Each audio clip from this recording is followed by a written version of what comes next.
Netcasts you love. From people you trust. This is Twit. Bandwidth for the new screensavers is provided by CacheFly at CacheFly.com. Uber's $50 billion plan, a gold Apple Watch for $10, and we catch up with Morgan Webb. Live from the Twit Brick House in Petaluma with Toaster, it's the new Screensavers. The new Screensavers is brought to you by Braintree. If you're working on a mobile app and searching for a simple payment solution, check out Braintree. With one simple integration, you can offer your customers every way to pay. To learn more and for your first $50,000 in transactions, fee-free, go to BraintreePayments.com/NSS. And by IT Pro TV. A good IT Pro is always learning, and IT Pro TV is the resource to keep your IT skills up to date with engaging and informative video tutorials. For a free 7-day trial and 30% off the lifetime of your account, go to itpro.tv/NSS and use the code NSS30.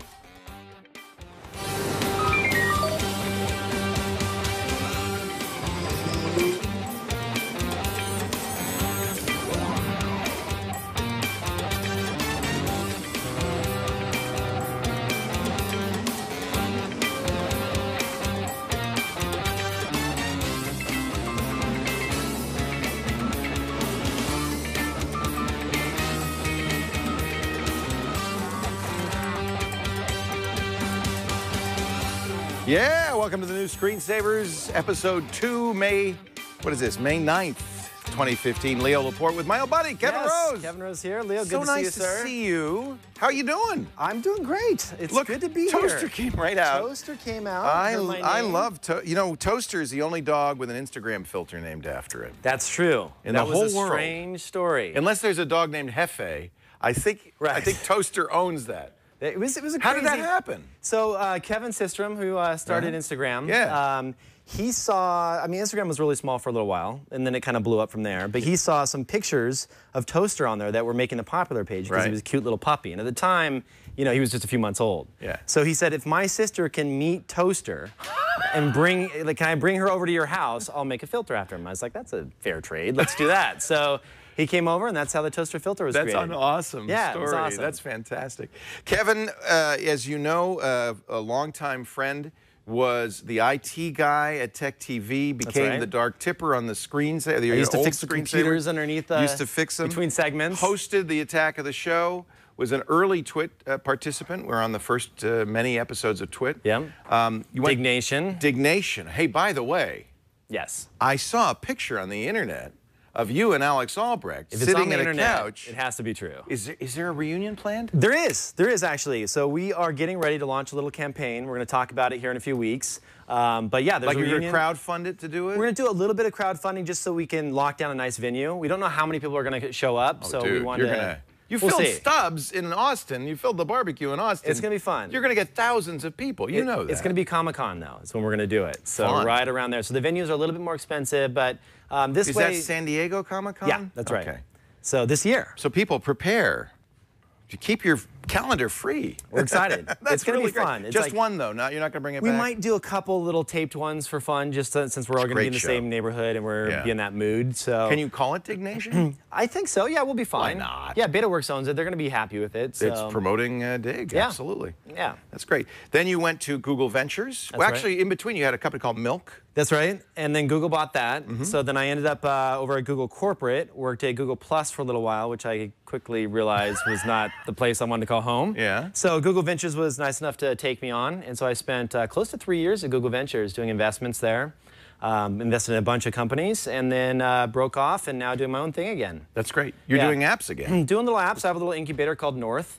And so we build a new app every 3 to 4 months. We've done a couple so far, and we're just have a small team of there's 5 of us total now. And Watchville is a hobby, or is that one of the North apps? Honestly, it was one that just kind of surprised us. I wanted to build an app that was traditional wristwatch news for like the fans of that kind of stuff, which I happen to be a fan of it. Yeah. And, you know, we pulled together about 15 different sources. We go out, we parse the content, we put consistent fonts across it, we put in time-setting tools for more advanced complications. I love that, actually. That's it's really cool. You get the current moon phase, you get all that stuff. So we launched that and actually just kind of blew up on us. So last month, we had over 1 million user sessions in the app. Doesn't that show you can't tell? Nuts. You just never know, do you? Well, it just goes to show you that little niche audiences, and you know this well, given your experience here, like they can be massive. No kidding. Well, and watch is a great topic. I subscribe and I use the app on iOS. It's in iOS and Android. That's right. Because I love watches. I wish I could afford that. You're wearing, actually, we're going to show some of Kevin's watches. Yeah, we'll talk about a few of them, yeah. You're wearing one of my favorites, and I'm wearing two watches. I hate to tell you, Leela, this is like rule number 1. You do not double fist the watches. This is terrible. I have an Apple Watch and an Android Wear watch. We'll talk about that as well. We'll get into the watches a little bit later. Don't wear that outside like that, though. I know, it's embarrassing. Just one. And actually, I have to ask you. Yes. I already asked Daria. I think I already know the answer. Is this watch really just butt ugly? I mean, I don't know what, but some type, it's type of ugly. It's the LG Urbane. What is it? Is it brass? What's the case made out of? I mean, it's definitely not gold, right? No. It's supposed to be rose gold. Rose it gold? looks like crap. I don't know. I do like the fact that most Android Wear watches, they have the bottom little third cut off. Yeah, this is not like the Moto. This is full bleed. Yeah. That is nice, but it's a little big for me personally. I mean, you rock it well because of your size. 52 mil. I don't mean size like big size. I mean, you're a bigger guy than me. Yeah. You're taller than I am. No, I'm not. Yes, you are. You're taller than me. Get out of here. So, top news stories of the week. Actually, one of these I thought you might have something to say about. Uber. Yes. Uber is a ride service that's kind of taking over all over the world. Taxi commissions don't like it. Taxi drivers don't like it because they're losing business to Uber. But it has been a huge success. Also got a lot of heat because of the kind of the programmer mentality of the executives, which I think we even talked about this. It's hard because you're a startup. You're a feisty little startup. You're fighting off all the local governments. You have to be feisty if you're Uber because, like, taxi cab authorities and drivers and all that, they're pretty hardcore. Yeah. Like, there's been taxi cabs that have tried to assault Uber drivers, broken out windows, all kinds of stuff. So, you know, Travis is a pretty aggressive CEO. Like, no one's denying that. But you kind of have to have that mentality to go after such a hardcore, in some cases, like mafia-run industry. You know, it's pretty scary. And yet now There's a reason they're not in Vegas. A big company. Yeah, right. Right. You know. Now you're a big company, and you also very public. People see you. So, you know, I think people kind of gotten over the sexist stuff that they did and the weird stuff. Some of that was really bad. It was inappropriate. That's unexcusable. Yeah. I was talking more about the, like, you know, you have to strong-arm the industry a little bit when you're going into new towns and things like that. But they're going the after stuff is just not a new round of funding. I don't know how much they've raised so far, but they're going after another $1.5 to $2 billion. According to the Wall Street Journal, which would give them a $50 billion valuation. That would make it the second largest pre-IPO valuation in history. The way this company has grown and scaled is just phenomenal. It's not surprising? Well, I mean, you know, honestly, it is surprising. So I was at Google Ventures when we did the investment. So full disclosure. You know a lot about it. Yeah, I'm a shareholder in that. So we started off and we did $254 million investment into Uber back when they were like $1 billion and change or something. Somebody's like that. very happy right now. No, it was a great investment, but at the time it was really scary. I mean, you're sitting there and you're like, well, regulation could jump in here and really hamper things. Like there's a lot of unknowns. There's no guarantee. And even in our wildest projections, you know, we were thinking this would be a $15, $20 billion company in the next 5 years, and they got there in, you know, a year and a half, 2 years. So it's insane. How do you, first of all, if you're profitable, what do you need to go back to the venture capitalists and get more money for? I mean, well, I don't know that they're necessarily maybe profitable. They're not profitable spending yet. a lot of money. You got to imagine that every new city launch, at least initially, is not profitable. Right. Like you're going in there, you're paying drivers full-time salaries because you need them to be available. So you kind of have to have a little bit more of the supply side than you do the demand initially. Right. But eventually you break over. And then also, you know, there's fierce competition here. You've got Lyft and some other folks that are also trying to get the same customers, and they're all undercutting each other on prices. So in a little bit, it's kind of a race to the bottom on the pricing structure. But it's been fun and entertaining to watch. And I think they're going to use some of this cash to go after this Nokia buy. Now this is, I also wanted to ask you about this. The rumor is that they are one of the active bidders, and I think there are probably several, for Nokia's mapping division here. Nokia says we want to spin that off. I don't know what, they're slowly dismantling the company bit by bit. They kept it in the sale to Microsoft. They licensed the maps to Bing. Those are Bing maps.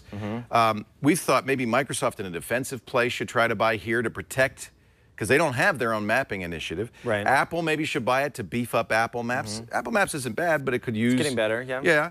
Yeah. Maybe Google should buy it also defensively. I mean, they really own the map franchise right now. Why does Uber want maps? I mean, Uber needs this desperately. If there's any one single point of failure for Uber, it's maps. So if Google yanks maps from Uber, what happens? If Apple yanks maps, what happens? Like, they're kind of screwed, So when I use the Uber app, I see, it sees where I am. I see on a map, I guess it's a Google map, where all the other Uber cars are. And it dispatches one to me, and you can actually watch the car come to you, which is one of the secret sauce. So that's all with the mapping technology. And so the thing that, you know, there's been rumors of Google even competing with Uber long term, which is really crazy. Certainly not something that we knew about at Google Ventures. But that doesn't mean they wouldn't, though, right? I mean, doesn't mean they wouldn't. And if something like that happens, like, it's, you know, it's their product. They could pull it. So, you know, I actually used Uber the other day on the Apple Watch. You could actually go to the Uber app on the Apple Watch. You can't set your PIN, though, right? Like, you can't tell where you are. So it kind of guesstimates where you're at. So I thought that was a little bit scary. Open Uber. Hey, Siri, hey, open Uber. Shh. It'd be really quiet. It says, hey there. No. You just said hi to it. No. Open Uber. Oh, forget it. You guys are flirting. Anyway, you're right. It's easier to do it on the phone. It's so much easier to do on the phone. This is the problem with these watches. It's just like... In general. I just feel like I can just so much faster on my phone. Just pull it out and boom, I'm there. You know, and it's more full-featured. No, I'm talking to this thing. And well, you're double-fisted, so you're okay. You've got backup. You can just go like this. Hey, okay, Google. Hey, Siri. Okay. Say the same command at the same time. Terrible. And one of them will work. Google woke up, but hey, forget it. Story 2, Spotify. What's going on there? Well, they announced record earnings. So record that's earnings good. for Spotify. That said, they're spending more on marketing. So I think the actual loss is widened to 162 million euros. But $1 billion in earnings now, which is pretty interesting. Do they worry about Beats coming on? Because Apple, presumably, I mean, Apple bought Beats probably for streaming music, right? The rumor is June, that's when Apple's going to launch its service. The DOJ is apparently investigating Apple for strong-arming the labels, saying, stop offering allowing free music services. And yet Apple's already saying, well, we'll probably have some free stuff along with paid stuff. Right, well, they already do with the radio, right? Yeah. But they're putting ads in there and whatnot. I love radio. It's the least known Apple product ever. Nobody even knows about it. I know. And then you've got Tidal. I tried Tidal for a couple weeks.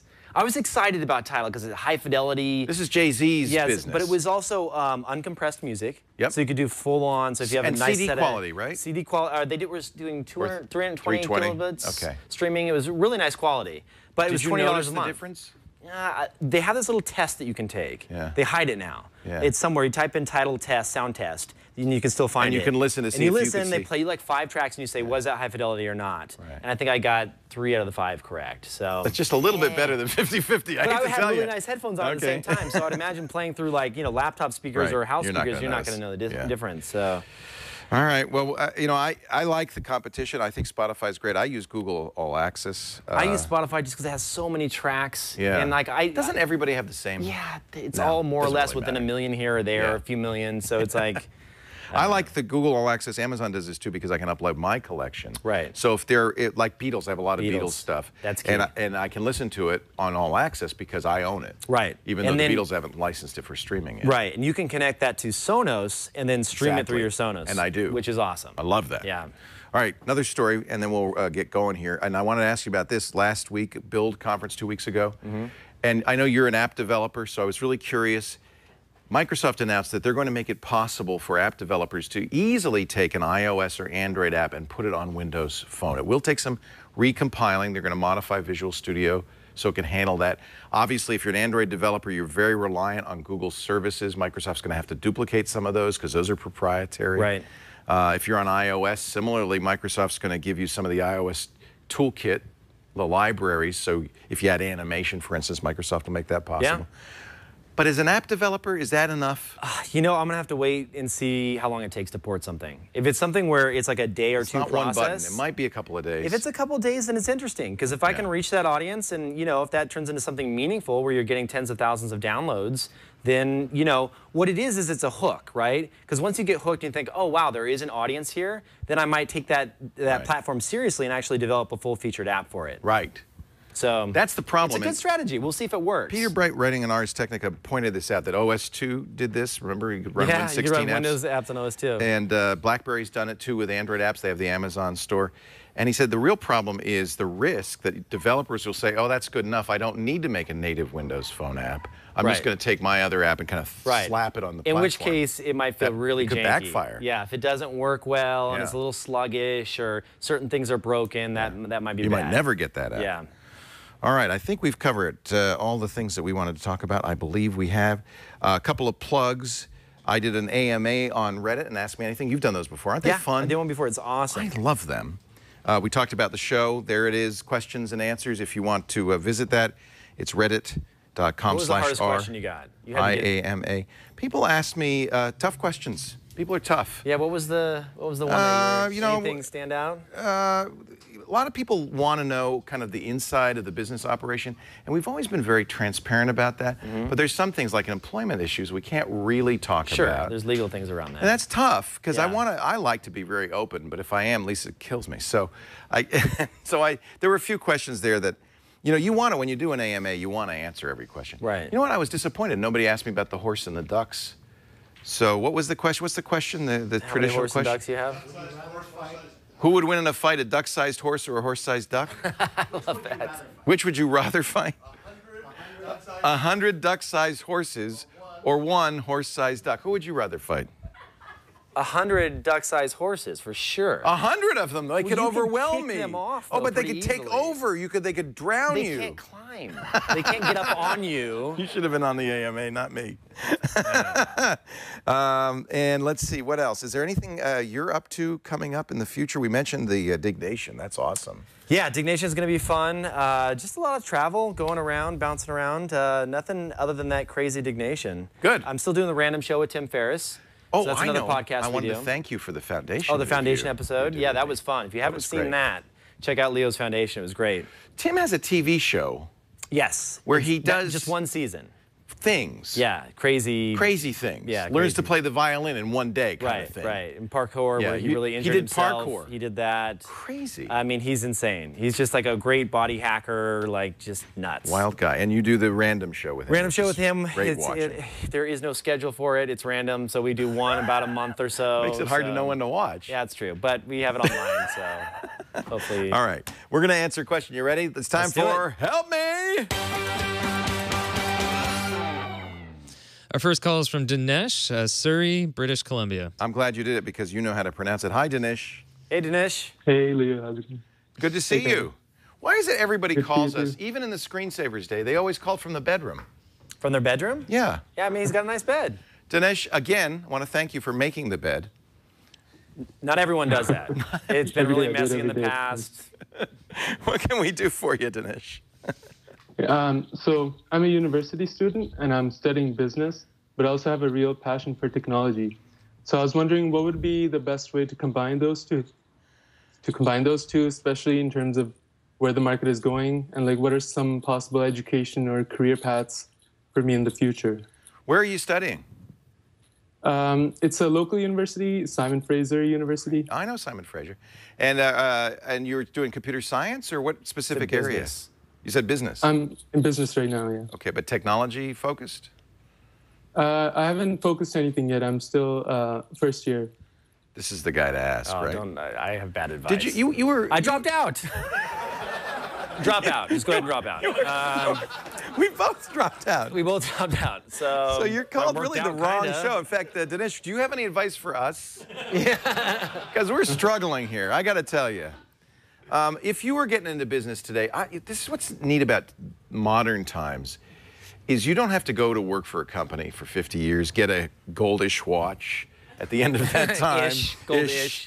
I think doing your own thing is the way to go these days, yeah? Yeah, I mean, it depends on where you want to take it. I mean, I think that if you're a brilliant computer scientist and you self-study and you're brilliant and you can prove that, then you can get a job anywhere, right? You don't need that standard 4-year degree. But on the business side, I mean, that looks really good. Still having that piece of paper is nice to have. Yeah. So, you know, if I were in your position, I'm not going to say quit school, but certainly immerse yourself and throw yourself into as many internships as you possibly can, preferably with startup companies, and get to learn that environment. The important thing is not to have just book knowledge, but to have some real world knowledge as well.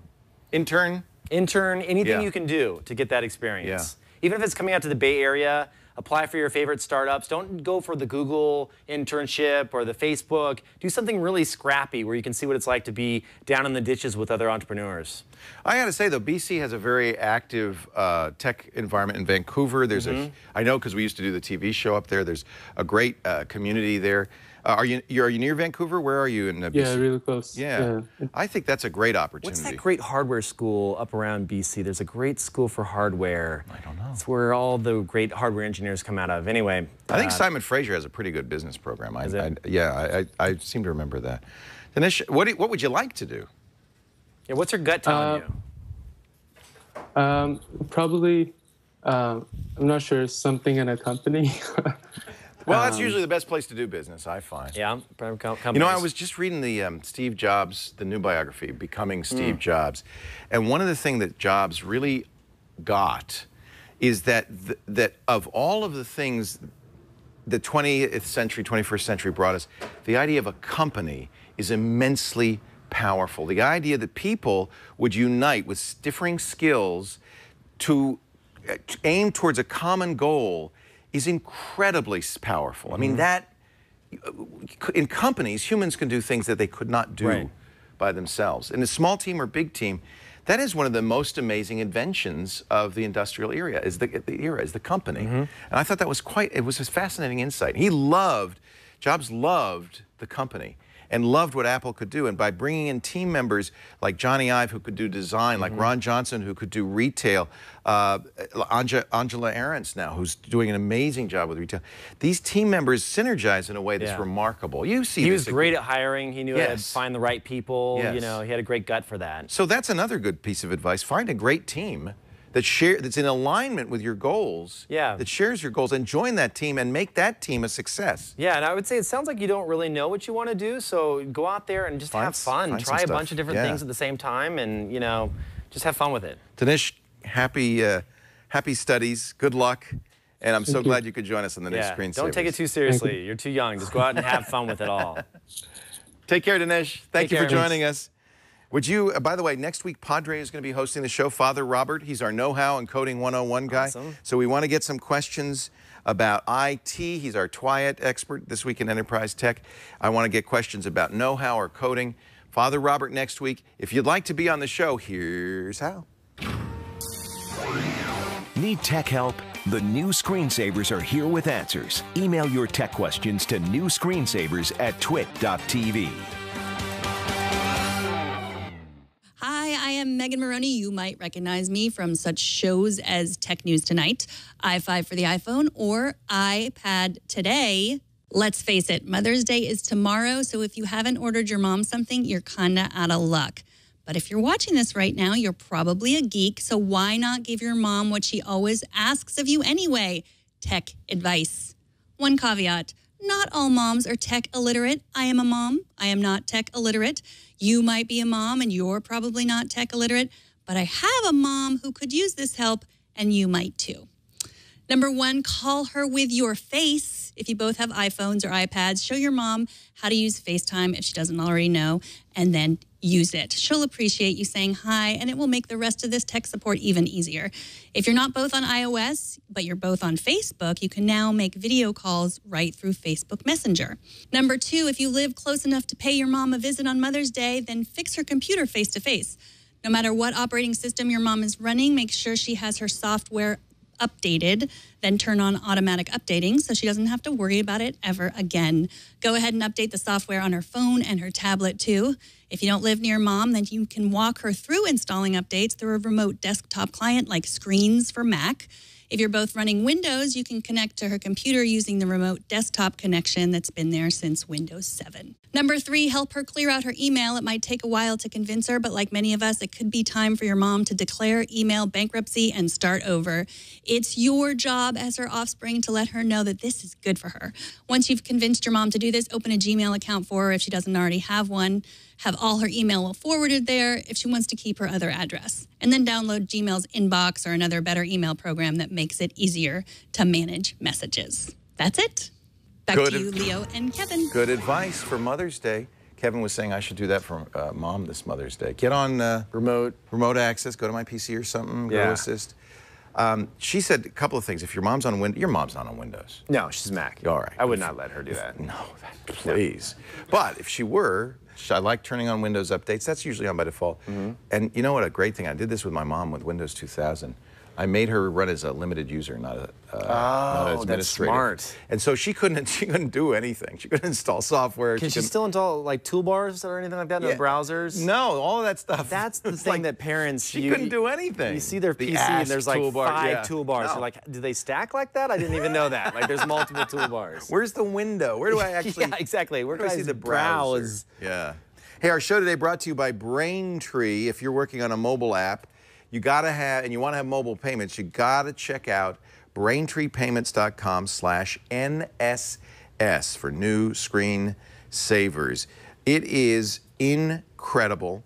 Uber uses it. Yeah. But Lyft also uses it, which I think is telling. You know about this. Airbnb. We almost made an investment in them. We really wanted to do the deal. Blew it. And then they got acquired. So, but yeah, we love the team. Oh, that's right. PayPal owns them. That's right. Yeah. So here's the deal with it. Just like a couple of lines of code, you're going to add Apple Pay is in there. You could take payment from Bitcoin, from PayPal, of course, Venmo, of course, credit cards. It basically allows your app to do anything your customer wants in terms of payments. They've got excellent customer service. The integration is very simple. They speak all of the 7 different languages like Node.js and international currency support is a huge one. That's huge. It's huge. Not everyone does that. It's hard to do. They scale. I mean, they started with GitHub. When GitHub first started taking payments, they go from your first dollar to your billionth dollar.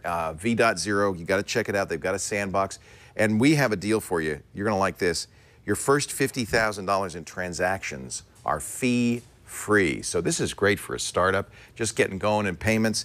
You're going to get $50,000 in transactions fee-free. BraintreePayments.com/NSS. Don't make the mistake Kevin Rose did. Invest in these guys. Yes. Because I missed that one. You missed that one. Yeah. You don't go into Google at all anymore? I'm still an advisor to Google Ventures, okay. so and you still have a portfolio, right? They don't strip that away from you. No, I still have all my companies, and so I do coffees with them and all. And you that. stay in touch with them? Yeah, absolutely. What are you hot about? What's one that you're just so excited? Can you say that? Startup-wise right now? Yeah, is there something you're excited? Well, the last deal that we did before I left was Slack, and I really, really was excited to do that deal. Stuart has done so well with that. Amazing pivot for him. It's like crazy. Stuart Butterfield created Flickr. Actually, talk about pivot. It was originally an online game. That's right. That turned into the photo sharing app which Yahoo bought. Completely different. Talk about a pivot. Yeah. All right, you brought some watches. Yes. First of all, you coaxed me into this, by the way. I didn't come here to like plug watches on the show. No, but you're a watch expert now. How did you get into watches? Well, I'll tell you about that right now, actually. So, in a little bit of a sad tone, this is my favorite watch. Is it your dad's? This is my dad's watch, and he passed away. Here, put it right here so we can see it. Is that better? Yeah. Oh, right here. Here we go. There we are. There. So this was the watch I wasn't supposed to touch as a kid. My dad had this for many, many years. It's a Rolex. He could afford one Rolex. I was a standard middle class family. Wow. And he wore this all the time. Taught me about it when I was younger. Would let me wind it under. So he loved watches. Oh, he loved watches. Yeah, he couldn't afford a lot of them, but this was the one that he had and that he wore for many, many years. I like it because it's not super ostentatious. Sometimes Rolexes are giant, those big oysters. Yeah. I mean, that looks really like just a beautiful watch. It's just a really simple watch with a nice gray dial there. And, you know, it's their standard just date for Rolex. Do you ever wear it, or you kind of keep it? This one I don't wear. Yeah. It's because it was my dad's watch. Yeah. I don't know, I'm weird like that. I have a hard time like putting on something that he used to wear every single day. Yeah. I've done it a couple times for really nice events and things like that to kind of, you know, pay tribute to him, and if I'm going out and dressing up or something like that. But it was this that, you know, I kind of put on. I was like, you know what? That was like a really cool little hobby that my dad was into. What is this all about? And then I started reading watch blogs, and I started getting into not so much just buying a mall watch, which a lot of people do based on brand. Like a lot of people buy Rolex based on just a Rolex. Right. But I realized that it goes into like the movements of the watch, who makes it, the producers, and then you find out that there's this whole trade of really small like watchmakers that are really like dying off and going away that still hand make all of these watches. Wow. And so once you kind of get into that and you realize it's really the only fashion thing that a man can wear, like a guy can wear. Right. Like we're not wearing gold jewelry we can anymore. Really, yeah. So it's like, you know, it's like Mr. T can maybe get away with that. I saw an Instagram picture of you. You were at the Anders, what is it, Anders Piguet? Audemars Piguet. Audemars Piguet. Yeah, AP. They have a school. Yeah, watchmaking school. So and you took it. I went down and took that. Yeah, so we assembled everything. You put in the barrel, the balance cock, like everything. And it's, did that give you a better appreciation of Oh, for sure. Yeah. Like you start to learn how they actually function. It's just like computers. For me, it's a geeky thing. Like I look at this and I'm like, wow, that's how it works, and that's how it stores energy, and that's how it releases energy, and these are the different cogs that move together, and like some of the more complicated pieces where you have moon phase indicators that are accurate for thousands of years. That's all amazing, done isn't it? in math, down translated into cogs. It's crazy. So anyway, you asked me to bring a couple. Yeah, let me see some more. You're wearing a Nomos? Nomos, yeah. So I think that's a beautiful watch. Yeah, so I really like these. Nomos is a little company. I'll clean it up a little before we show it on camera. Very but simple. This is a company made out of Glashütte, Germany, a little tiny small town, and I visited their manufacturer. That's where Lange & Son is, It too. is. Yeah, they're right across the street. It's like the watch capital of the world? It is in Germany, yeah. So these guys are right across the street from each other. This is a very modern watch. Very simple. I mean, no date here, just a little minute indicator here. I threw a black Hodinkee strap on here just to swap it out. And then on the back side, you can see the visible movement. So, you know, this is an automatic movement, so you can see that little weight shifting around there that charges the watch for you. But everything is hand finished there. So all those little lines and everything that you see there, the little sunburst finishing that is done there. On the mainspring, like it's just all done by hand. So when you go in to visit one of these manufacturers, you're actually meeting with the watchmakers and seeing that it's someone sitting there for a year making your watch. Now you know why it's so expensive. That's why they can be. This one, Nomos, is a great brand. Nomos is my favorite approachable brand for most folks. Well, they start at a little under $1,000 for some models, and then they go up to around $4,000 or $5,000. That is actually fairly reasonable in this kind of high-end And I mean, this space. thing will last for multi-generations. I mean, this is something you can hand down to your kids. And that's the other thing about these smartwatches. I have to credit Apple with at least making us aware of horology. I think the first time I ever heard the word complication is in Apple describing these little, you know, features. That's what they're called in real watchmaking, right? The complications are what makes the watch face unique, what makes the movement unusual. But now you bought an Apple Watch. I don't see you wearing it. I did. My wife has it. She's sitting over there with it on. I have the bigger one coming. Honestly, the smaller one was a little too small for me. I did the same thing. Lisa got the 38 millimeter. I got the 42. Yeah, for me, you know, don't get me wrong. I'm a technologist. I love technology. I think this thing is cool. Yeah. I'm going to dial it back on the notification side. I want it to kind of just like not buzz me every 5 minutes. You use a watch to tell time. I use a watch to tell time. I'll use that for the gym. But you know what? Honestly, I think that what's something that's really cool is that at nighttime when you go out on a date with your wife or whatever, this is like a sign of saying, I'm shutting off. I'm going to give you my attention. So you don't want I don't want the thing buzzing. Why would I? That would just be like an interruption to my... It's jewelry to you. With a little function, because you can see what time it is. Little function, but also just a way to kind of dress it up a little bit and to appreciate still independent watchmaking. You know, I'm not buying crazy mass-produced tag QRs. Like, I'm going after... like really independent small brands, small producers. I didn't know about Nomos until I saw Watchville and I started seeing your pictures, and I love that. You're wearing something, though, that I think is kind of interesting, and I haven't seen much of. This is the Up 3. Yeah, this is the Up 3. This just came out a couple days ago. Up 3. Yeah, this little guy right here. It's funny because you told me about small. the Fitbit. I discovered Fitbit because of you. Look how small it is. Look how tiny that is compared to the actual watch. I mean, it's just really tiny. What does it do? It doesn't tell you the time. No, it doesn't tell you the time, but it does sleep. Obviously, they all do. But it has a 7-day battery life. And look at all these sensors in here. So it'll measure skin temperature.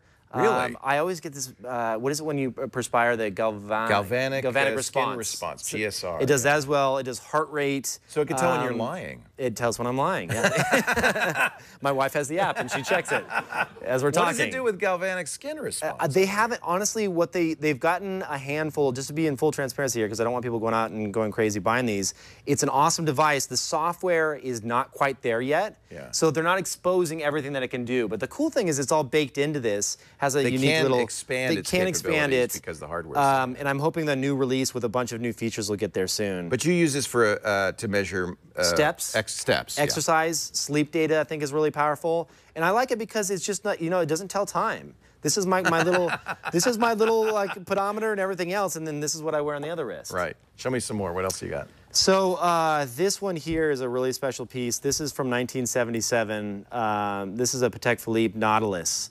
So this is an original Nautilus, kind of a crazy watch. It's got a great patina on the dial there, made by a really famous watchmaker. One of the very first kind of sports watches. This is all stainless steel. It's called the 3701. Really, really cool watch. Very unique style to it. It's not square. It's not round. Really thin watch. What made you interested in this watch? In this particular watch, the Nautilus is an icon in the space. It's one of those watches that has been famous for many, many years. They still make it. And this happens to be the very first model made. So this is from '77. So it's like owning a '77 Corvette. Yeah, this is like a vintage watch. It's hard to find this watch. I didn't buy this new. I spent about a year hunting down this watch. Where do you get vintage watches? Well, you just kind of have to get into the industry and get to know other collectors and know the trusted shops. It's really you have to be very careful because people can replace dials, they can replace hands, they can do movements. Like you have to buy from a trusted seller. It's like custom cars, isn't it? You can buy a car that looks like a vintage Corvette, but inside it's got a Volkswagen engine. That's right. Yeah, you really have to know what you're doing. What's this? Ooh, so this is a Longa. This is called the Datograph. I love the Longas. This is another company in Glashütte. Yeah. Have you been to Glashütte? I have, yeah. So I visited this manufacturer. It takes them a year to make this watch. And so this is a chronograph with an oversized date in the top there. On the back side of it, I mean, take a look at this. It looks like a city on the back. I mean, it is just insane. Come on, look at this. This is my $350 Urbane. It looks yeah. Never mind. I don't like it anymore. I mean, yours does more. Take it away. But this is fun because you get to go in. I met the person that actually hand engraved all these little pieces inside here, so you get to meet the engravers when you go down there. And this is something that, honestly, it's a collectible. It's never going to go down in value. It's a great timepiece. This was a really shock to the industry. This was announced in 1999. Baselworld was the big kind of watch industry. That's the big watch show. They dropped this. It was the first chronograph that was designed in-house from the ground up in 25 years when it was released in '99. They only made this particular style for 2 years, so this one's really hard to find. Another watch that took me a year and a half to find. What's a chronograph? Just for timekeeping. So, you hit the button here, and it'll start the little top here, and it keeps hours, it's those extra minutes. Dials that makes it a chronograph. If you're timing anything. So, if you hit a button, it'll start, and I don't have this one wound, but... I've heard the word tourbillon. What is tourbillon. that? Yeah. So a tourbillon is just a way to offset gravity. So what happens is if you hold a watch, let's say you have a watch sitting down flat on a desk, right? Yeah. And it's fully charged. Because of gravity pulling on the components in a certain way, it will lose a few seconds over time. Oh. Or if it's on your side like that, it was originally developed for pocket watches because people would keep watches in their pocket going horizontal and they would start to lose time. So a tourbillon cage goes around the escapement and actually allows it to escape that and keep correct time and offset gravity.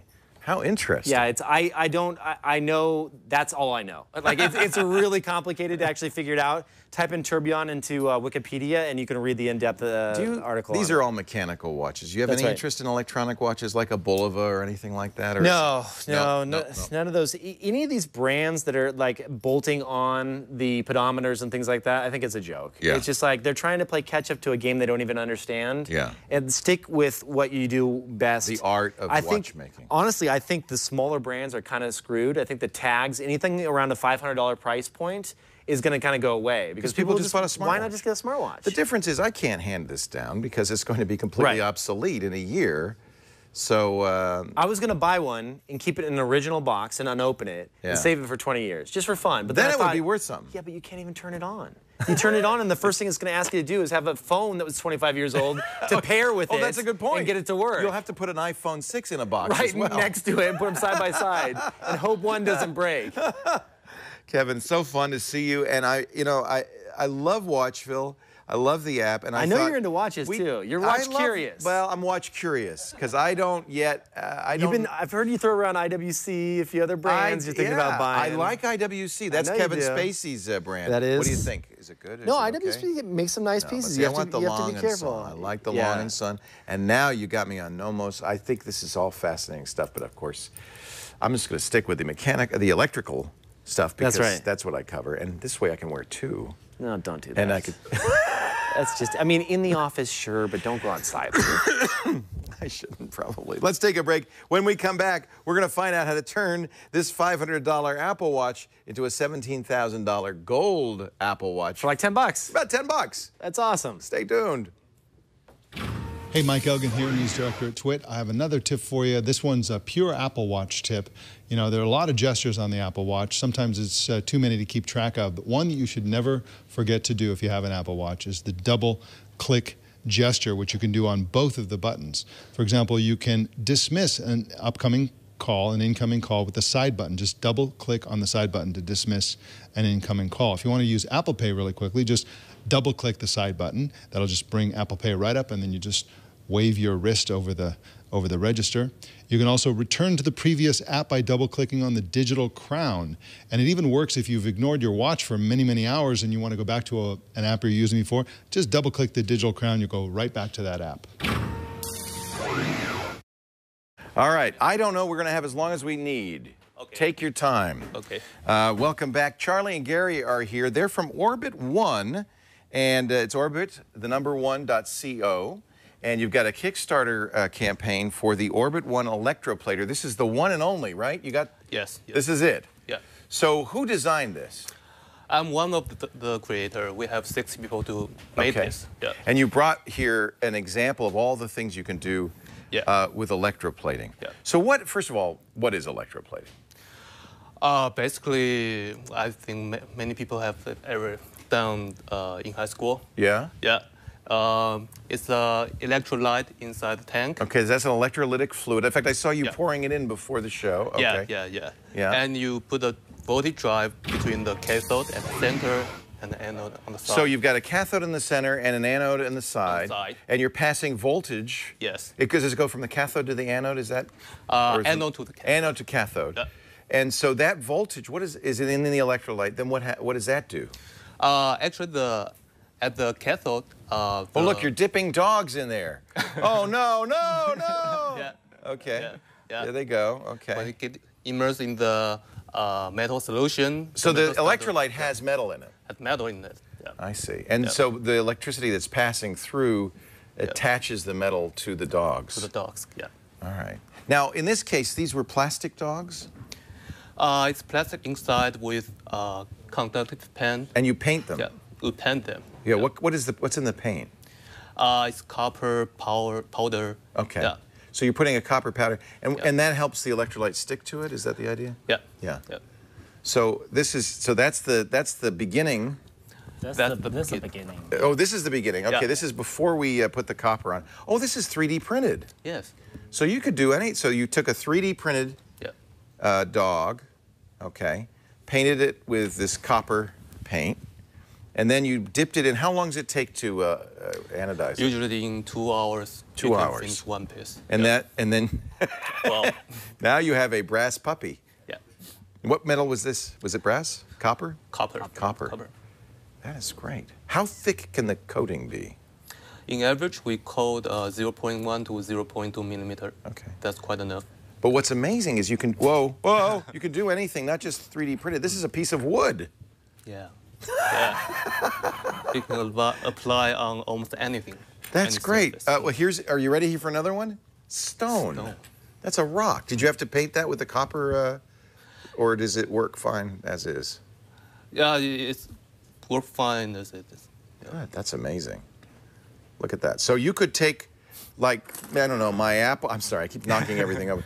My Apple Watch, gold plate it. Can you gold plate stainless steel?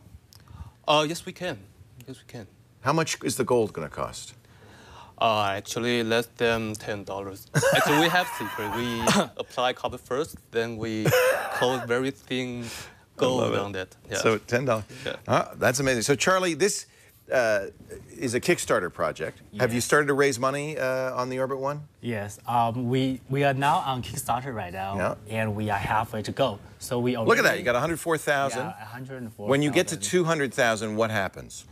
And when we get to 200,000, we will get to manufacture this one, because this is only the prototype right now. Right. And we will try to bring this product to everyone. So as easy as just dipping your strawberry into the chocolate pot, so you can actually just play it at home. You could plate a strawberry? No. I mean, we try to make it really easy. Like that people non-tech as me, we can do it at home. I think this is kind of fun.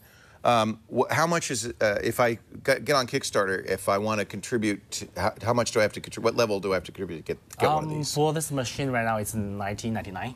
$2,000 basically. $2,000 bucks. And how expensive is the electrolytic solution? Because that's got the gold or the copper or the...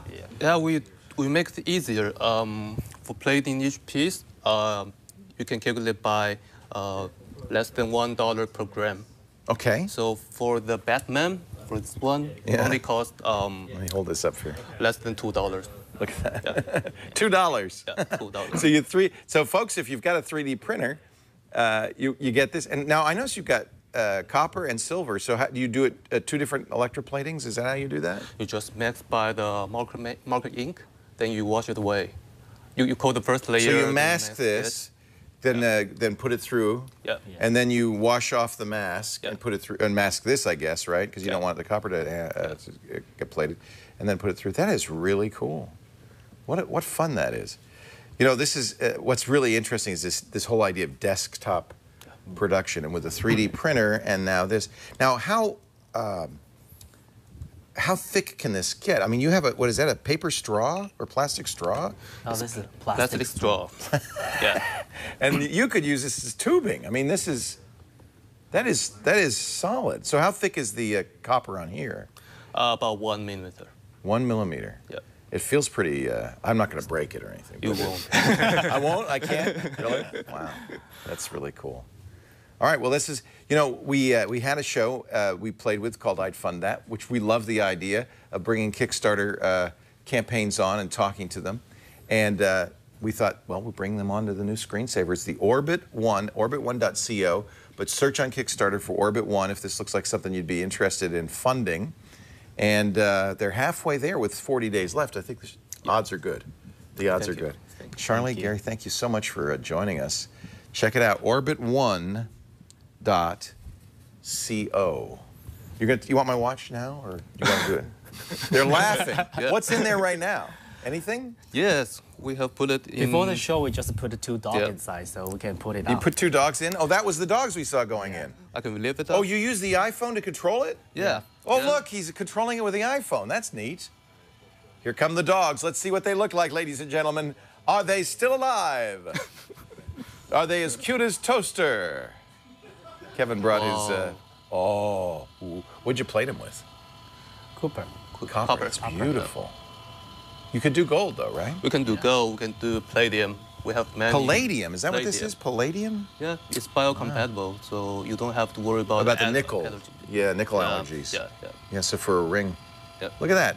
Ladies and gentlemen, I give you Ozzy and Toaster. Toaster's coming over saying, what do you mean? What do you mean? Can I eat it? No, I know I said Toaster, but I didn't mean you.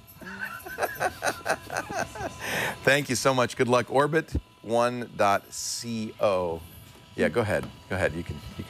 Can we electroplate live things, or that's probably not? I've never tried, but you put your finger inside. They don't usually do. It has to fit in the tube. All right, never mind. Our show today brought to you by IT Pro TV. We love these guys, and really we love all of our launch partners, because it was it's a risky thing to do. Say, yeah, we want to buy advertising on a brand new show, but IT Pro TV has been such a great partner with all of us. We love IT Pro TV. They helped. We helped get them started. They saw what we were doing at TWiT, these guys, Tim and Don, were IT trainers helping people get their certs. And they said, boy, we should do what TWiT is doing. We should create IT training kind of in the same way. They now have, I hate it, they're doing better than we are, 2 studios, 50 hours of new programming every week. Look at all the courses you could take. CompTIA, Microsoft, Apple. They have a certified ethical hacker class you could take, taught by Sean Philip Oriano. He's the guy that wrote the book on CEH. There's ISC Squared. Learning security stuff would be so smart nowadays. In fact, on Triangulation a couple of months ago, actually maybe not even that long, about a month ago, we talked to a guy named Mark Goodman, wrote a book called Future Crimes. He said, and I think he's right, we need 1 million cybersecurity professionals in the next few years. This is huge demand. So here's your chance to become one of them. itpro.tv/NSS. You can actually sign up for the free account and watch Sean. He's continuing to teach his second course in the Certified Ethical Hacking series, Hacking Forensics Investigator and Cryptography. Even if you don't want to get a cert, this stuff is fascinating. And you can watch free live now through May 15th on weekdays, 9 a.m. to 4 p.m. So I guess there's one more week of training with Sean at itpro.tv/NSS. When you get there, you can also sign up for the free 7-day trial and use the code NSS30, NSS30 to save 30% on your subscription. That brings it down to less than $40 a month, $3.99 for the entire year.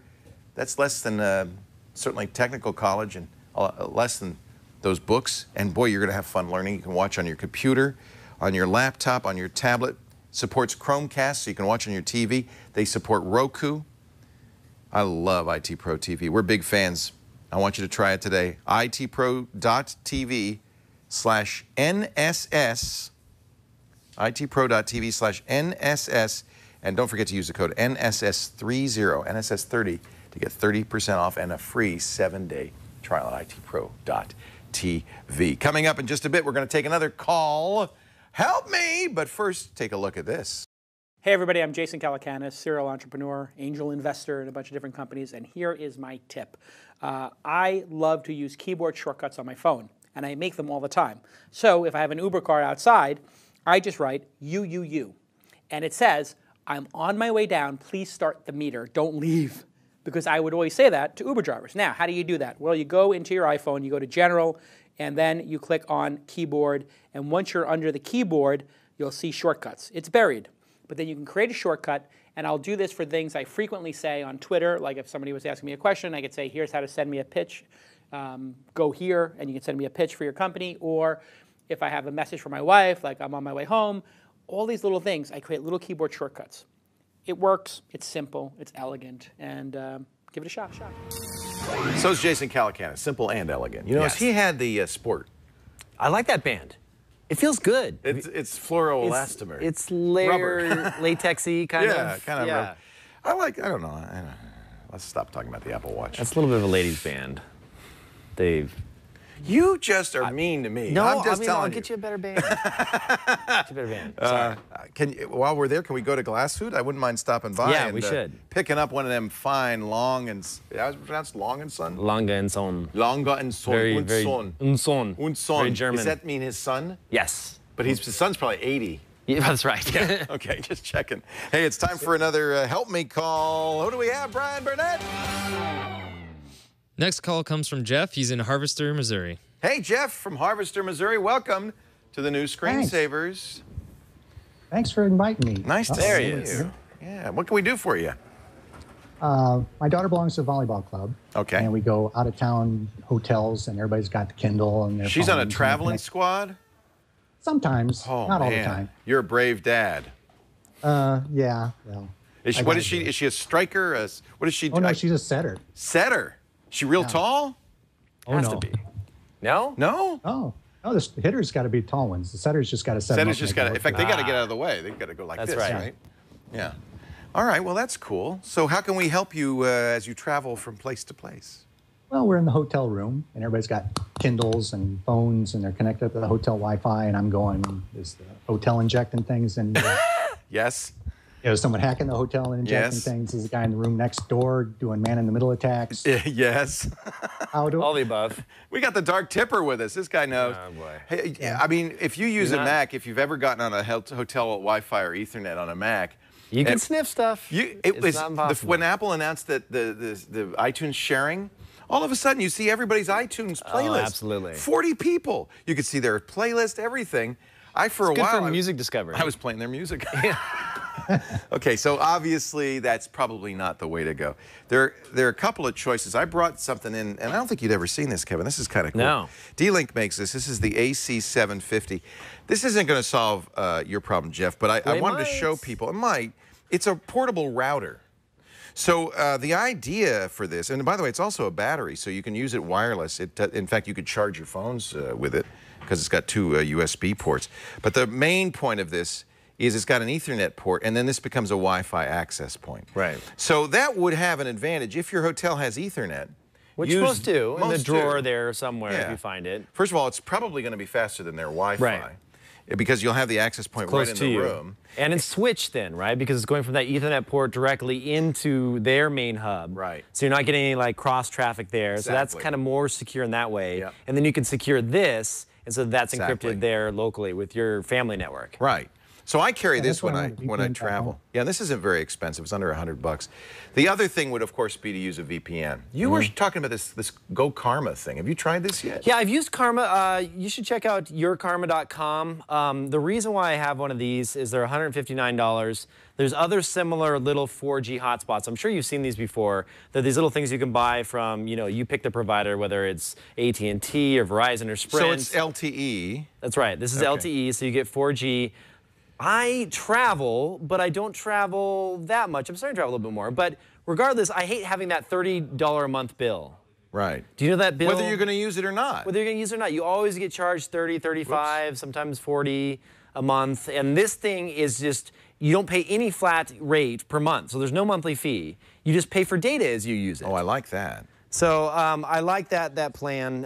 Also, if you don't care and you do travel a lot, there are a lot of plans and these little hotspots from, I think I like Verizon for domestic U.S. coverage the best here. Don't you find Verizon is probably the best 4G? Verizon's gotten bad here in Petaluma. You know what? You're right. AT&T's now gotten better. It's so weird. They jump back and forth. I don't know if they're getting saturated, if maybe they took down a tower here or something. You know who's the best here, though?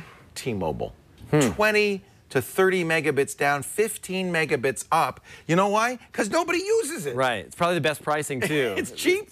Yeah. But anyway. You used to have one of these things that would bond like the 4 different signals together. What was that device? I can't remember the name of it. That's for the hardcore. That's like if you have like 4 different ones that you want to all bond. That well. It didn't? You were using it for your live streaming at South by Southwest. Yeah. Well, remember, Colleen made a plexiglass thing. Huh? Grasshopper, exactly. And she had it over her shoulder, and it had all these modems. Eventually, we started losing the Live View, which does the same idea. Right. You buy 3G cards, the little USB cards, and you put them in the box, and you can have I think up to 8 different connections that it will bond together.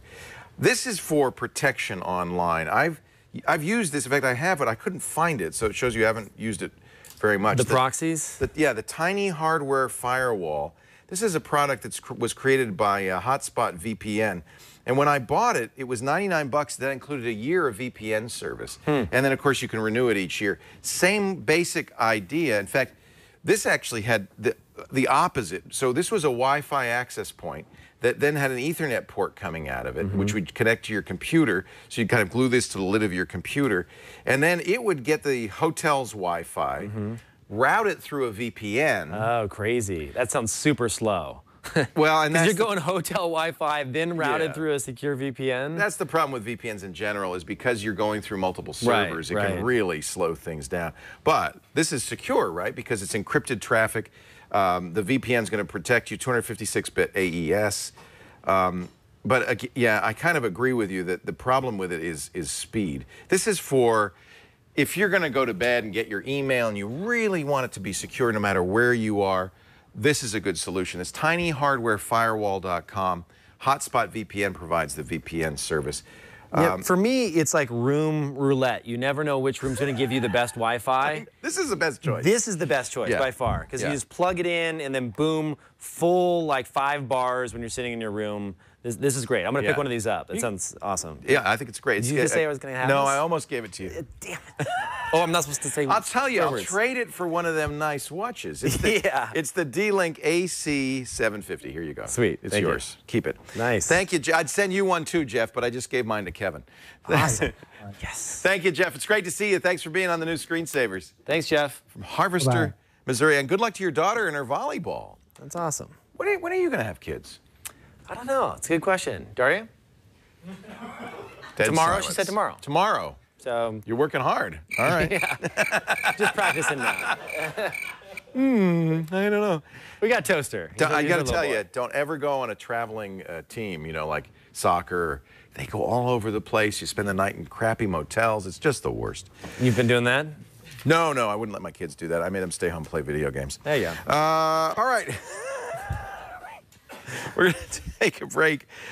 Time for pot. Do you remember on that old show we used to do way back when? I can't even remember the name of it. That one show. That one thing we used to do that I think it was Patrick took a Pringles can and made a Wi-Fi antenna out of it. Yeah, absolutely. Father Robert has updated the old Pringles Cantana. Take a look. When you're building a Cantana, there are a few parts that you're going to need. The first piece is this, a female N-type connector. It's what's going to allow you to put the antenna rod inside the can. The second piece is this, some heavy gauge copper wire. This actually should do just fine. You're also going to need a pigtail to connect the N-type connector to an adapter and an adapter that supports an external antenna. The last piece is the can.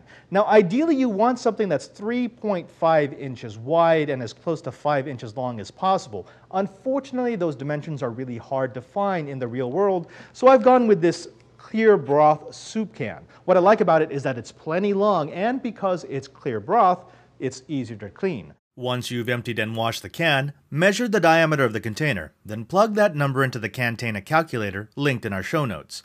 The calculator gives us 2 important pieces of information: how far from the back of the Cantana we need to drill our antenna port, and how long our Cantana should be. Anything over 4 inches wide is really too big, but it makes it easier for us to show you the steps. Mark off the antenna port location on the can.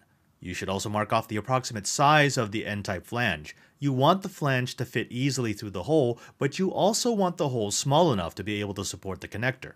Drill a pilot hole at the mark that you previously measured, starting with a pilot bit and gradually moving up to a larger bit. You want to make the hole large enough to just barely fit the mounting flange of the N-type connector. Once the hole is large enough, file off the burrs and the sharp edges.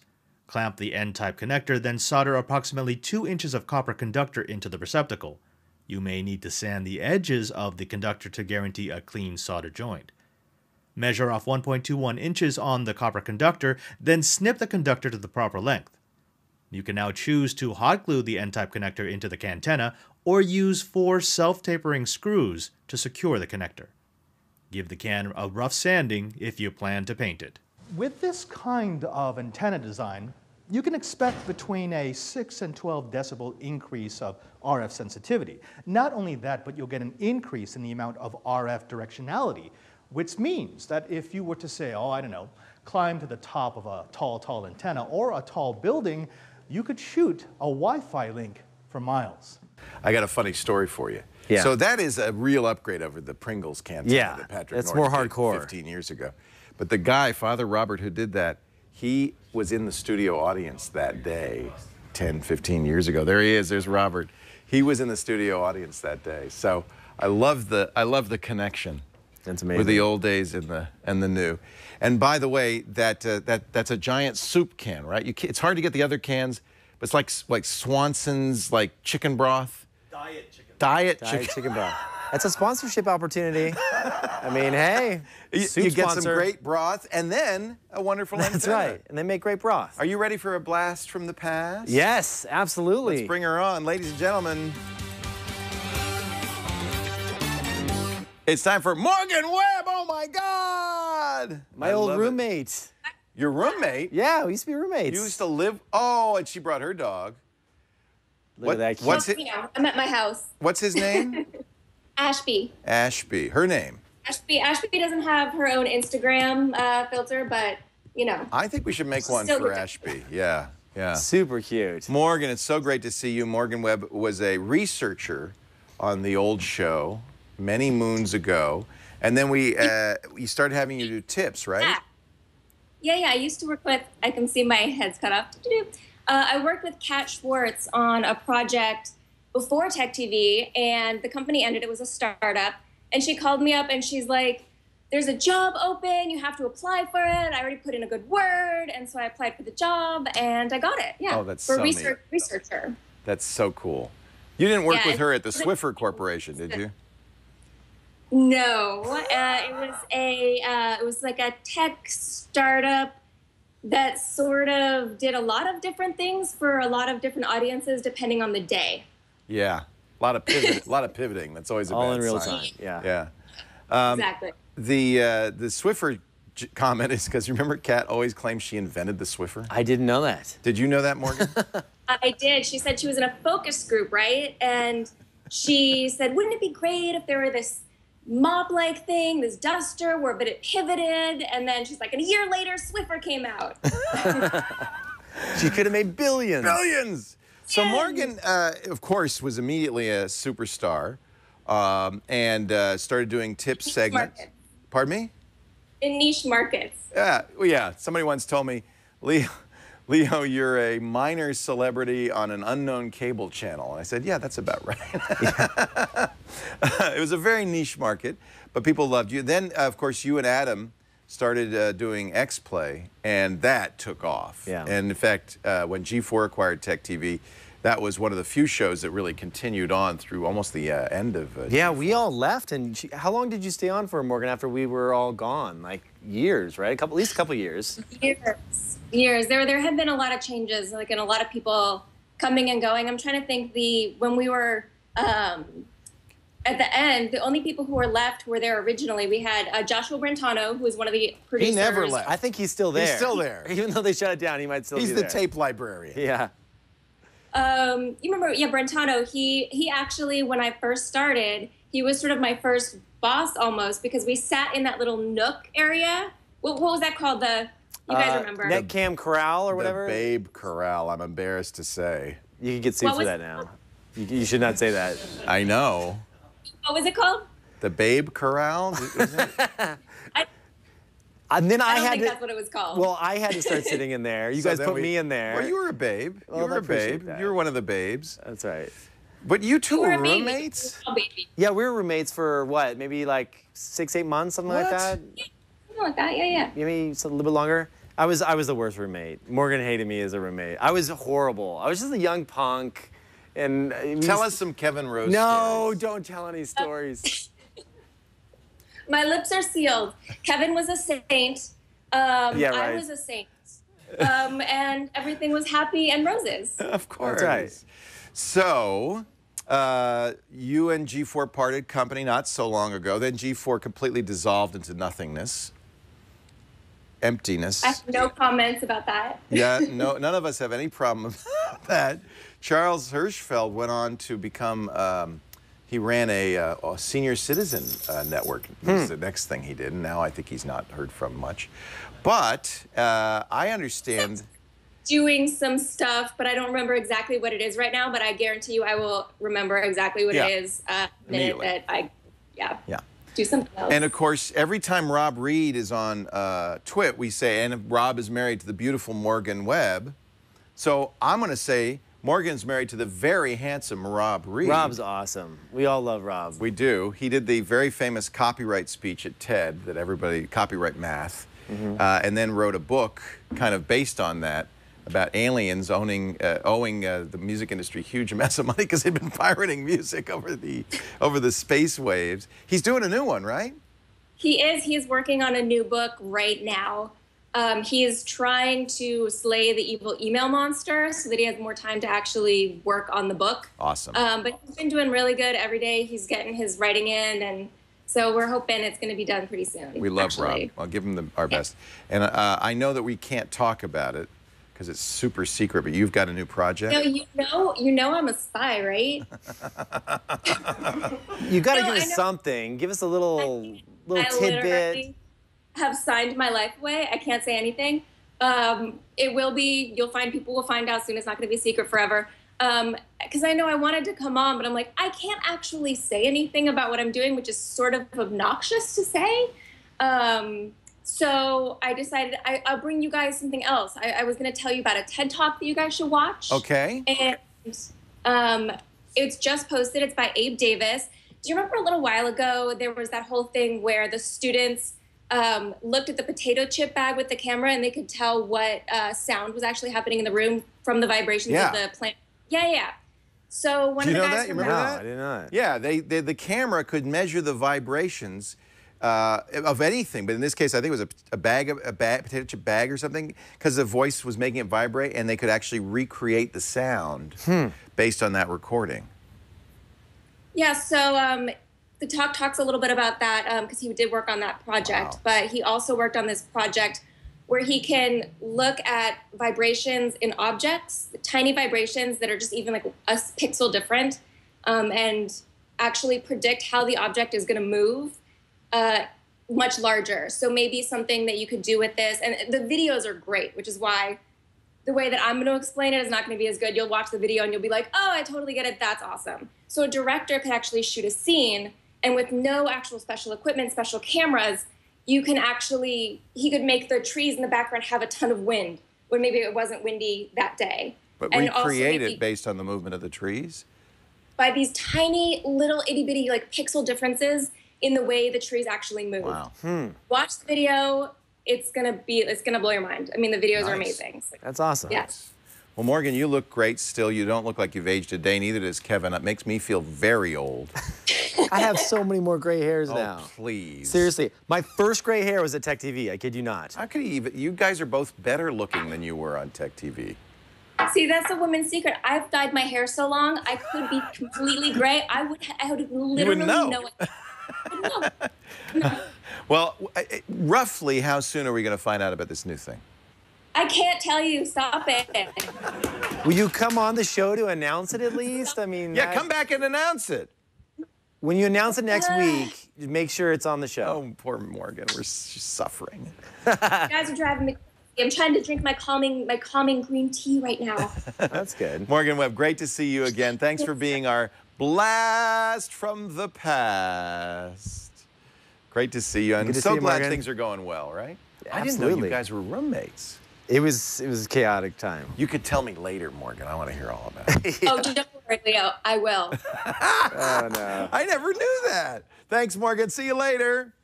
Kevin, let's get the mailbox in here because it's time. Wow. That was aggressive. That's an aggressive mailbox. Oh, my God. Oh, my God. It's a raccoon. Oh, my God. I'm sorry.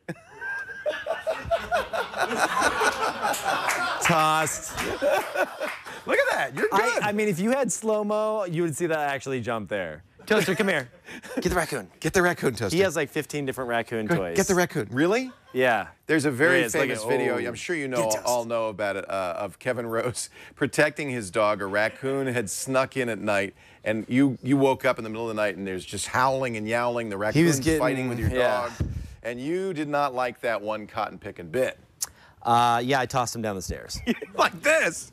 And there's animated GIFs, and there's all... I know, 8 million views on that thing. I should have put ads on there. What was I thinking? It was a security cam that was... Yeah, it was a security cam going down our stairs, and I ran out there. I just didn't know what to do. It's like your baby is getting hurt, and like, you know. And you know what? There's no question the raccoon was fine. He got up and dusted himself off and walked away, waddled away. So he was fine. You know, I didn't tell anyone this, but I bought a taser afterwards. Like, I will tase his ass if he comes back. That's safer for me. And I mean, they're pests. They have rabies and stuff. No, I agree. I'm not an animal abuser, chat room. I know what you're about to do to me. I'd put that word out to the raccoon community so they understand. That I'm not an animal abuser? No, that you have a taser and you're not afraid to use it. I'm trying to let everyone know. That's just hopefully it gets out to them. Email, all right? And by the way, if you want to send us email, we would love to see it. electronic email. New screensavers at twit.tv. Well, you know You're what? cutting edge here, Leo. sorry. We used to do it like this all the time. This is great. And, you know, if you could see, it's really big print. That's because I'm an old man now, and I need big print. In your first episode, Leo, you said repeaters are your friend, which I found surprising. I've read through a lot of forums that say repeaters, we're talking about extending your Wi-Fi. Sure. Slow down your overall Wi-Fi network. Love to see more in-depth coverage of this. Access points, same SSID versus different names. Anything else you all think would be relevant for someone trying to maximize Wi-Fi coverage? That was Steve in Singapore. And Todd also said, I'm in need of a repeater on anything repeaters that were reliable that you would recommend. So, you know, I did not experience slowdown, but I suppose in theory it's possible. I right? did. I've had a few repeaters around my house, and it's been horrible. One of the now, so this is what we do, and we're still doing it. We have an Airport Extreme, and to get to the extreme reaches of the house, I have the new Airport Extreme. I have an old Airport Extreme in my office, and in the gym we have the Airport Express. Now, so are those it's all hardwired? Apple. No. Okay, they're not. The Airport Extreme is. That's the base. Right. And then the other two are essentially repeaters. Right. And it's the only, I mean, the reason you do it is because you can't get Wi-Fi otherwise, right? You just got to find a way to get Wi-Fi. I guess you could use telephone or electrical networking, you know, you can do that, the power line network. I don't even know if those actually exist anymore. Power line actually works all right, and so maybe that would be a better choice if you are worried, but I don't think that it degrades it. We're still getting, much faster than the computer needs, 50 megabits down. We have a 100 megabit connection from, at the house, and I'm still getting 50 megabits down on all my, that's fast enough. Are you one story? Yes. Because I have a condo of 2 stories, and going through walls and going up, it's really difficult. I found it was better to just get rid of that access point altogether and just get one of the new ones, like the really nice higher end ones, like a Ruckus. Yes. So Ruckus kind of waveforming craziness. You have beamforming in yours? Beamforming in the Ruckus. Oh. They're pricey, but it works really well. Patrick and I talked about this last week. This is 802.11 AC, and most of the AC routers don't have beamforming because in order to do that, you have to have independent antennas that can shape the signal. Have you heard of Ruckus before? No, I've heard the name. Do you like them? They're more enterprise, so it's more of a commercial installation, and you can find them for sale. Really I found one on Amazon. You know, yes. They're about $500 for an access point. Okay, that which is like a lot. 4x the cost. But if you're going to go buy 3 or 4 extenders or for your house, you're in that same price range. Why not just get one that works? Because in fact, I've spent that much, haven't I? Because I've got the exactly. The other thing, my strong advice is this: the technology that's being used is called a WDS, Wireless Distribution System. It's kind of a poorly written spec. So it's really important if you're going to use extenders that they be the same brand. They're much more likely to work well together. But I like this Ruckus idea. One really powerful router that fries everything in between. Right. Yeah. That's gives you cancer, like you get everything. The beamforming's a great idea because you probably only have a couple of things on it. So it just kind of aims the beam, just like that Cantenna, at the device that's using it. Yeah. I like that. It's worked fine. So I'm pretty happy with it now. We'll look at the Ruckus. Hey, John, can you get me my Mac laptop? Because this question from Chris in St. Joseph, Michigan is about it, and I wanted to show Kevin this anyway. I think it's in the, is it over there? Okay. What is the multicolored keyboard cover on Leo's machine that we saw last week on the episode of the new Screensavers? You're going to like this, Kevin. If you're a comic book fan anyway, you're going to like that. Look at that. This makes it so hard to type. Yeah. It's a terrible idea. Don't do it. That is amazing. But each letter is a comic book character. So P is Punisher, for instance. See the skull there? That is awesome. G is Green Lantern. B, of course, is Batman. And it's not just one universe. I mean, it's not just Marvel or DC. It's like there's indie comics on here. The keyboard is Excelsior. The tab key is POW. That's really cool. Isn't that great? And these came from. Oh boy, now I'm gonna have to dig back in the memory. Show notes. Show notes. No, it's I'll find it because I'll tell you what. While you answer this last question, because this one's for you, I will find the name of the decal company. That's Jeff in New Hampshire has a question for you. A question for Kevin Rose. Kevin, oh boy, how do I make $1 million and get on the cover of Business Week? Do you ever get that question? Okay, Business Week puts Kevin Rose on the cover. At $60 million man, right? That's right. That was all paper net worth. That was not. It how was much not. money- You were not yeah, worth. no. You were paper. It was just, you know. Was that because of Dig? It was because of Dig. Yeah, that's right. So that was back in 2006. You're never going to live that down. It's like being the cover of Sports Illustrated. It's a jinx. Yeah, it was. Who can complain though about being on the cover of Business Week? I can never really complain about that. The picture was surprising as it was a joke photo that I took at the time. But, you know, honestly, I tell all entrepreneurs the same thing, in that if you're chasing the money, you're going after the wrong thing. I think the best... Nobody believes that. Well, listen, the best founders are really passionate about something. Right. They go after it, and they end up making a lot of money. Maybe. Maybe. But the ones that do, it's because of the overall passion for that thing that they went after. Because you have to have that. Yeah. Because when times are bad, and there will be horrible down moments as a founder, it's a roller coaster of ups and downs. Really? I certainly had that for, I mean, you know how it is. Think about everything that you've gone through. We've just been up, up, up. No, really. I keep winning. I mean, you know, Calacanis said, if you're not a real entrepreneur, if you don't have a few days where you don't know how you're going to make payroll. Well, Is that true? I don't. There certainly was funding concerns that I went through for a Were long there time. moments when you thought, are we going to get the next round of funding? We may not make it. Yeah. We had that at Revision 3. We pulled that off, luckily. You know, so it could be dealing with people leaving your organization or hiring new people or whatever it may be. Downs. You have your ups and downs. So you have to be in the game and have the passion for what you're doing. Otherwise, you just give up. Right. So anyway, that's the one thing I've seen. I've done a ton of foundations. You know, Elon Musk, Evan Williams, Jack Dorsey. They all have passion for what they're doing. I think that's key. You know what, Jeff? That's what you should do, is watch Kevin's foundation series, because that's what you do, is interview founders. Yeah, I do it for myself because I'm still learning, and I love to hear from those guys and learn from them. So definitely check out foundation.bz on the internet. And these stickers on the keyboards, they come from killerduckdecals.com. Awesome. And it was only a couple of bucks. Really, the hardship is putting them on one by one. Do they have the Dvorak? The Dvorak keyboard? Well, you'd have to. You could make this a Dvorak. Do you do Dvorak or do you do? You don't? You use QWERTY? You don't use QWERTY? No, I'm just kidding. it's like the hipster thing to do now. You know that, right? Like you got to be the cool Dvorak. People are doing Dvorak? People are talking about it. It's like the new thing. I remember. You can change it in settings. If people tell people if they don't know what that means. A lot of people. So the original keyboard that you're using right now, and everybody's been using for more than 100 years, QWERTY, goes back to the old days of typewriters. I think it's apocryphal, but the story was that the keyboard was designed to slow typists down. Because you wouldn't remember this, but in the days of mechanical typewriters, I did typewriters. Did you? In high school. Did you? Yeah, I did typing So remember class. the keys sometimes would get jammed? Yeah, absolutely. So the idea was, oh, they're typing too fast, so let's make the worst possible keyboard, and they'll slow them down. I don't know if that's true, but the Dvorak keyboard was designed to be more efficient than the QWERTY keyboard. Type faster, less errors, apparently. Problem is, you got to learn a new way of. You got to start from scratch. Right. I don't have. Who has time for that? I don't know. I don't have time for that. I'm not doing it. No, that's crazy talk. Hipsters are doing it though. Hipsters do it because they want to be different, like wearing 2 watches at the same time. Who would do that?